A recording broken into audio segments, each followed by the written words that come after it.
Ya, siap siaga untuk hadapi bencana. Tidak ada yang siap sebenarnya, tapi kita bisa mempersiapkan diri begitu ya pemirsa, supaya kita tidak menjadi korban bencana yang lebih parah begitu ketika kita sudah mengetahui lebih awal.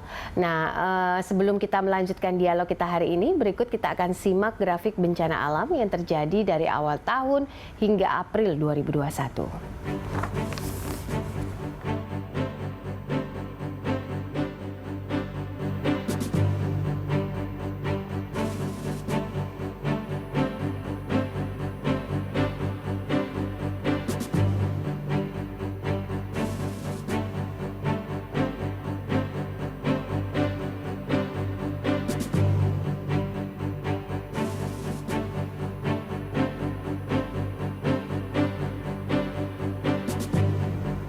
Ya, ada 1.182 kejadian dan yang paling banyak bencananya yang terjadi adalah banjir begitu ya, dan juga angin puting beliung di posisi yang kedua.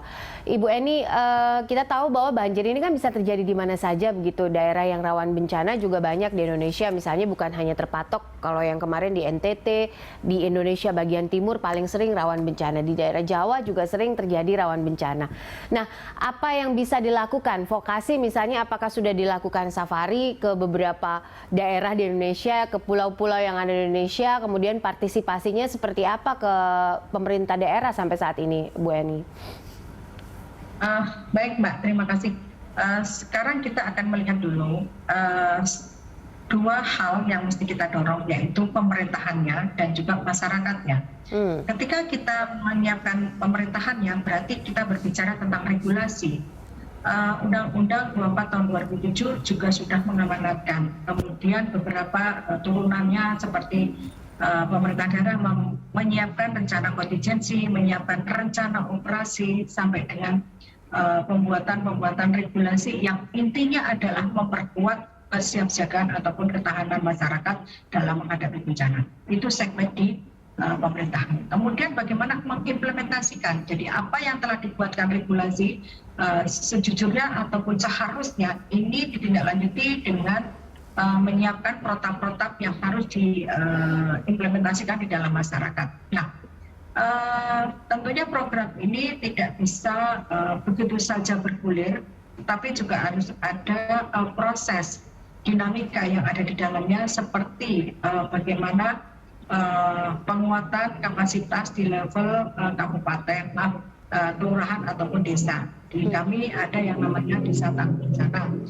atau kampung siaga ataupun program-program apa saja yang intinya adalah penguatan kapasitas masyarakat dalam penanggulangan bencana. Selanjutnya adalah bagaimana masyarakat itu paham, mengenali ancamannya.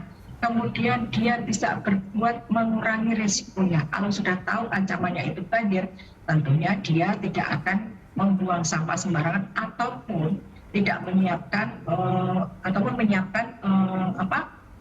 biopori sehingga serapan air itu tidak akan mengenang dan akan tersimpan dengan baik, ataupun perbaikan di dalam drainasenya.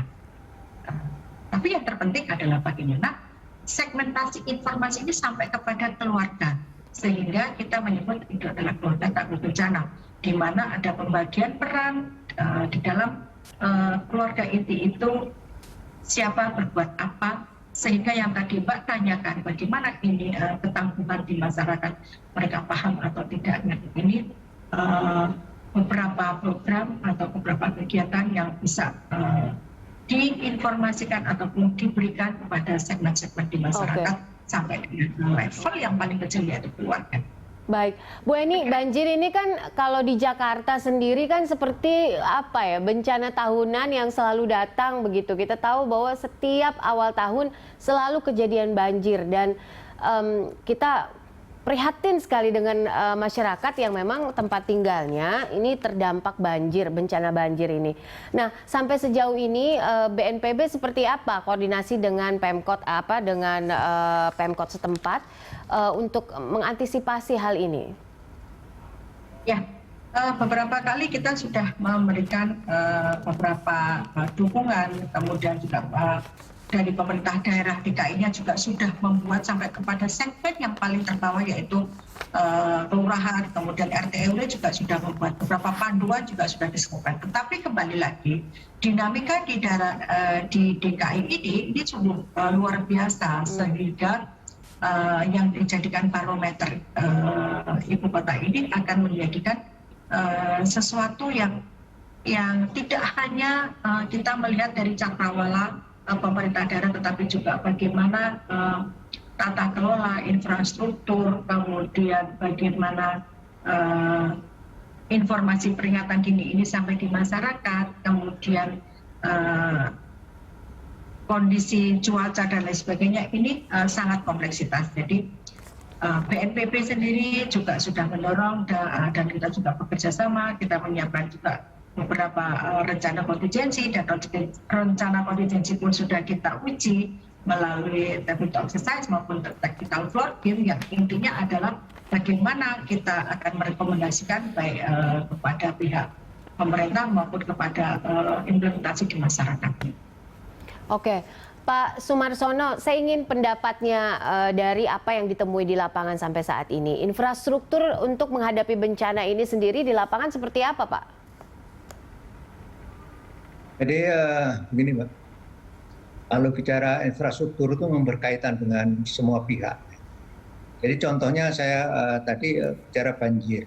Banjir kan bukan sekedar disiapkan bagaimanapun, tapi kalau lingkungan, saya ulangi lagi, lingkungan banjir itu kaitannya kan dengan air. Ya. Air yang tidak tertampung di sungai dan sebagainya, karena sungainya jadi tempat sampah dan sebagainya. Ini memang berkaitan dengan seluruh institusi. Jadi sekali lagi memang kita harus kampanye. Contohnya apa yang dilakukan oleh Pak Doni ya, pada waktu beliau jadi Danjen Kopassus, itu di belakangnya Kopassus itu kan sungai. Itu beliau melihat kalau sungai itu dianggapnya tempat buang sampah. Ada bekas kasur, bekas kursi langsung dilempar. Beliau setiap minggu diadakan perlombaan-perlombaan tadayung, sehingga merubah bahwa sungai itu menjadi beranda depan. Ini contoh, ini merubah culture ya. Sehingga setiap minggu ada acara, sehingga semuanya tidak berkaitan bahwa sungai itu mesti tempat sampah, tempat kamar mandi dan sebagainya, balik kamar mandi yang kamar mandi darurat dan sebagainya. Ini contoh, itu merubah culture. Sehingga bersih, sampai sekarang bersih ya. Dan waktu Pak Doni jadi Pangdam itu dari ujung ya. Dari ujung Citarum, Ciliwung, waktu Pangdaman bersih semua di bagaimana mengelola sungai ini. Ini contoh, salah satu contoh. Sehingga sekali lagi sebaik apapun infrastruktur, kalau culture atau kesadaran masyarakat ini tidak utuh, ya tetap banjir ya tetap aja di Jakarta. Misalnya masalah lingkungan, masalah penebangan kayu dan sebagainya. Jadi menurut kacamata PMI ya itu yang jadi memang bencana bahwa kita harus akrab dengan alam. Alam harus kita jaga supaya nanti alam juga menjaga kita gitu. Ya, jadi ini memang kaitannya dengan kehidupan. Contoh yang dinamakan kearifan lokal.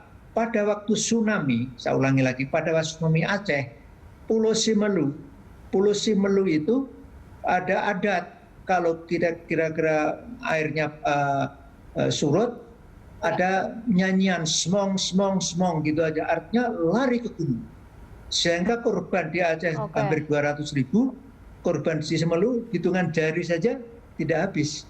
Karena kearifan lokal tadi. Jadi ini yang menjadi yang disampaikan Bu Eni memang benar, harus menjadi katakanlah menjadi culture, menjadi gaya hidup lah.